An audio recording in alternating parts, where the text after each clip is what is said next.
What's going on, my creative collective? Welcome back. This is lesson 28 for A Course in Creativity, which is whispering sweet multidimensional nothings. And this is based on A Course in Miracles workbook lesson. Above all else, I want to see things differently. This is a big lesson, not just creatively speaking, but in general, as we can apply it to so many different areas of our lives. So this lesson in particular is looking at the willingness to see, but also committing ourselves less to what we know.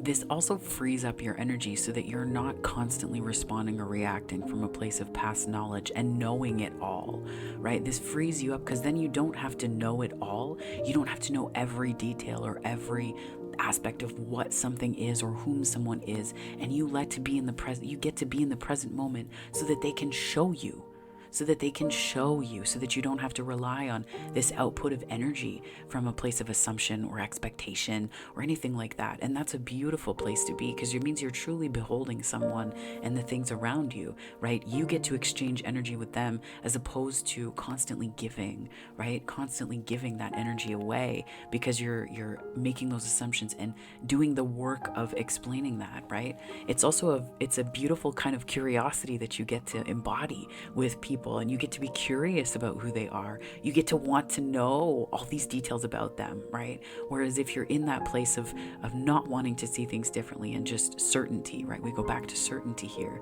If you're in that place of certainty, it doesn't matter what they show you. None of it will be sufficient, because it will all of it'll disconnect, right? All of it'll disconnect if you're not coming from that place of curiosity and openness.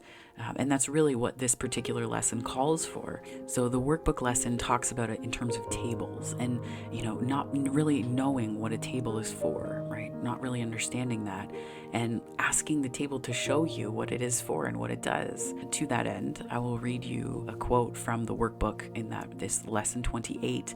And it is so beautiful to me. It's so beautiful. Imagine looking at people in your life through these eyes, right? And asking nothing of them other than that they show up in their fullest authentic expression, because you're wanting to know who they are in the present moment, as opposed to all of the things that you might have accumulated in your exchanges with them, right? This is a loving energy. This is so, so good. I'll read you the quote though. So speaking of the table, it has something beautiful to show you, something beautiful and clean and of infinite value, full of happiness and hope.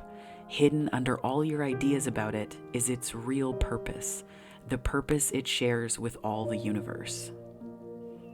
So good. And the Course talks about how what we're really asking to see here is the purpose of the universe. We're asking to see the universe in the things around us. So above all else, I want to see differently. I want to see things differently. This doesn't just apply to stuff. These behaviors, if we start to integrate them into our day and into our way of being, we start to inquire of things around us, what they are, as opposed to whom we are projected outward onto them. And it makes such a difference, because then people can truly come alive. Then they can come alive around you because they know and sense that freedom and that play. It gets really playful. You can be really playful with people and that like friskiness, and it's so good. It's so good.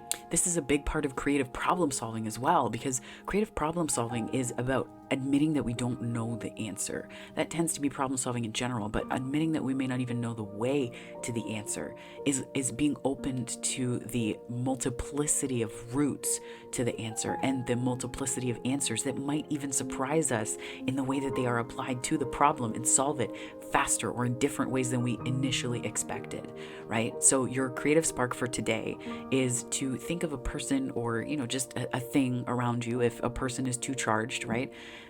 We want to make this something that we can see really deeply in the first few exercises and iterations of it. So going right to the most charged thing first may not be the best idea, but if you are so inclined, do it, my friends. It's up to you. But so write a letter from a person or an object telling you what it is or might be beyond what you've assigned it, right? For example, this pen, right? This pen right here. You can't really see it. It's out of focus until I hold it up close.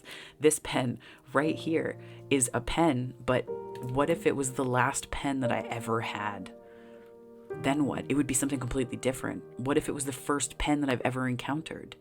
Or the smoothest pen, or these are all descriptors, yes, but you get the idea. The meaning of the object takes on a completely different form when we change the context around which we're seeing it and asking it what it is as well, what it is as opposed to what we may have assumed it to be. So this is really the crux of not just creative problem solving, but some creative idea generation as well, which is fantastic. So that is lesson 28, whispering sweet multidimensional nothings.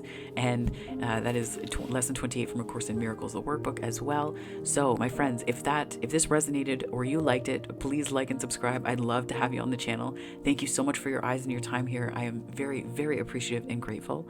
And as always, wherever this finds you on the time-space continuum, morning, afternoon, or night, I hope it finds you so very well and wrapped up in so much love, my friends. Take care.